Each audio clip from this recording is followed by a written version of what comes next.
Hello everyone, welcome to Sutapa's daily blog. কেমন আছো তোমরা? আশা করছি ভালো আছো। আর এই পচা গরমে আমি তো একদমই ভালো নেই, জাস্ট চলে যাচ্ছে বলতে পারো। তোমাদের হালটা কেমন অবশ্যই কমেন্টে জানিও। আর যাই হোক, এটা ছিল প্রায় 15 দিন আগেকার ব্লগ, যেটা আমি সময়ের কারণে এডিট বা ভয়েস কিছুই দিতে পারিনি। তো সেদিন ছিল 12ই মে, রবিবার পড়েছিল, আর আমাদের সবার মাতৃদিবস ছিল। তো আর এই সকালবেলা উঠে ফ্রেশ হয়ে গরম জলা চা খেয়ে সকালটা শুরু করেছিলাম আজকের দিনটা।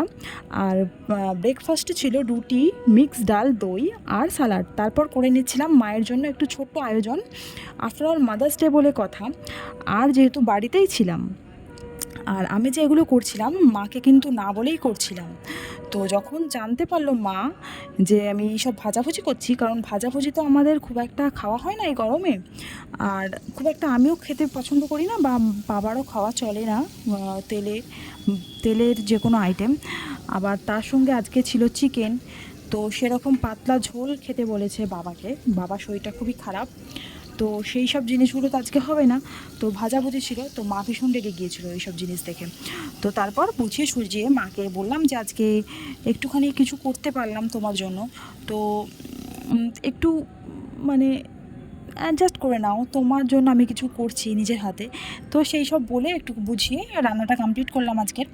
আর আজকে ভেবেছিলাম চিংড়ির একটা আইটেম করার, কিন্তু সেটা আর হয়ে ওঠেনি।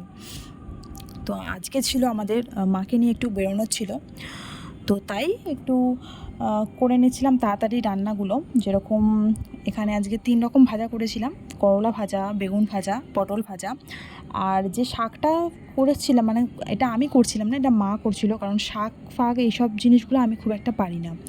তাও আবার মাছের মাথা দিয়ে শাক, আমি এইসব জিনিস একদমই করতে পারি না। যেগুলো আমার খেতে পছন্দ, মানে ধরো ম্যাগি, চাউ, চিকেনের যে কোনো আইটেম, এই ধরো ফ্রাইড রাইস, বিরিয়ানি, এইসব জিনিসগুলো আমি খুব ভালো পারি। বাট এই শাকের মাছের মাথা দিয়ে এসবগুলো একদম পারি না।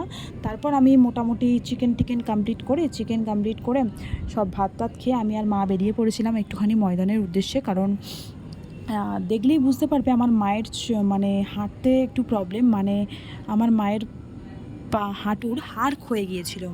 তো সেই জন্য ও হাঁটতে খুব একটা পারে না, খুব কমই বেরোয় বাড়ি থেকে। তো যদিও বা বেরোয়, সেটা আমি থাকলে আমার সাথে বেরোয়, না হলে অন্য কেউ থাকলে তার সঙ্গেই বেরোয়। তো আজকে চলে এসেছিলাম, অনেক কিছু কেনাকাটার ছিল, যেহেতু অনেক দিন পর মাকে নিয়ে বেরোলাম। আর ঘরের অনেক নিত্য প্রয়োজনীয় জিনিসগুলো যেগুলো কেনাকাটার ছিল আজকে। তারপর অনেকগুলো শাড়ির দোকানে ঢুকেছিলাম, কারণ মাকে আজকে মাদার্স ডে ছিল, তো ভেবেছিলাম একটা শাড়ি গিফট করব, বাট মায়ের সেরকম কিছু পছন্দ হয়নি। তো তোমরা অবশ্যই আমাকে যেখান থেকেই দেখো না কেন, পেজ থেকে যদি দেখো তো অবশ্যই আমাকে ফলো করো, বা যেখানে ইউটিউব থেকে দেখলে আমার চ্যানেলটা সাবস্ক্রাইব করে নিও। পরের যে কোনো ব্লগে তোমাদের সঙ্গে শেয়ার করব মাদার্স ডেতে মাকে আমি কী গিফট করলাম। তো অনেকক্ষণ ঘোরার পর মায়ের বা আমার সবারই মোটামুটি খুব গরম লাগছিল, তো তার জন্য একটুখানি অরেঞ্জ ফ্লেভার একটা ড্রিঙ্ক খেয়ে নিয়েছিলাম। তারপর ওখান থেকে চলে এসেছিলাম বাড়ির দিকে। তো ব্লগটা এখানেই শেষ করব। ভালো লাগলে অবশ্যই লাইক, কমেন্ট, শেয়ার করতে একদমই ভুলো না। দেখা হচ্ছে পরের কোনো ব্লগে। সুস্থ থেকো, ভালো থেকো।